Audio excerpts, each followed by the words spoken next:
Hello friends, welcome back to my YouTube channel. अगर आपने आगे के पार्ट्स नहीं देखे हैं तो प्लीज जाकर देख लीजिए और मुझे इंस्टाग्राम पर फॉलो करना ना भूलें।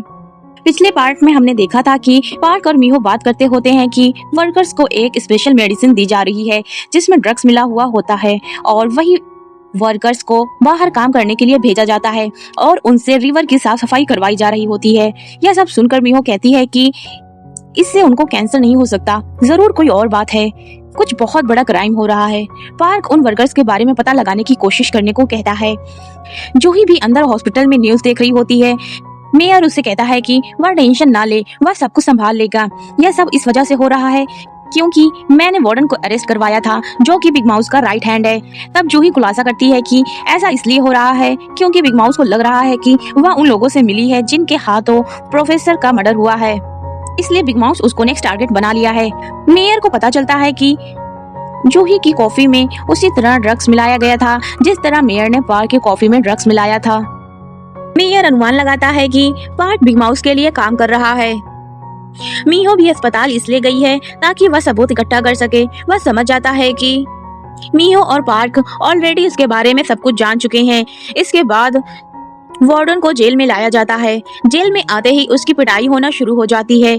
जूनियर दोबारा बिग माउस के आदमियों के साथ मिलकर उसे टॉर्चर कर रहा था ताकि बिग माउस के ठिकाने और उसके बारे में पता लगा सके कि आखिर बिग माउस कौन है। तभी पार्क ठीक समय पर पहुंच जाता है और इन सब की जान बचा लेता है। पर समस्या अभी खत्म नहीं हुई थी।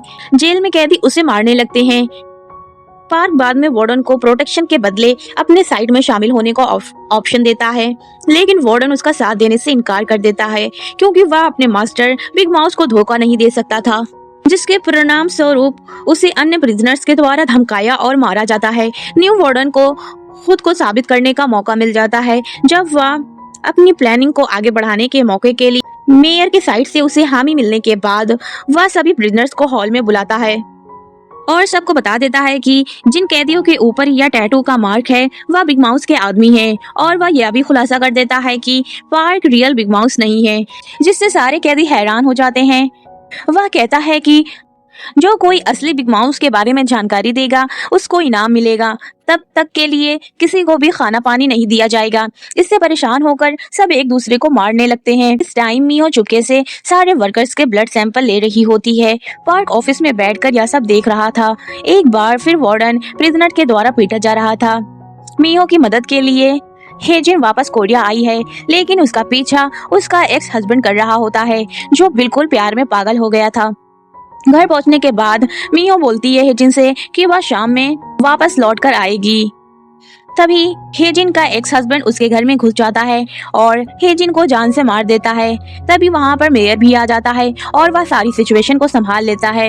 हेजिन के फोन से उसे पता चलता है कि मीहो आज कोई सबूत लाने वाली थी जिससे प्रोफेसर के मर्डर का खुलासा हो जाएगा, इसलिए मेयर न्यू वार्डन को पार्क और मीहो को जान से मार देने को बोलता है। दूसरी तरफ लोगों से बुरी तरह पिटने के बाद वार्डन पार्क के पास आता है। वह कहता है कि तुमने एक बार भी मुझसे बात तक नहीं की। तब पार्क बोलता है कि तुम चाहो तो मैं तुम्हारी मदद कर सकता हूँ। वार्डन कहता है तुमने एक बार धोखा दे दिया है, फिर मैं तुम पर भरोसा नहीं करूँगा। पर पार्क कहता है मैंने कभी भी बिग माउस को धोखा नहीं दिया है। वह कहता है कि अगर तुम चाहते हो मैं तुम्हारी मदद करूँ तो शाम को बिग माउस को बोलो मुझसे मिलने आए। आज आखिरी मौका है।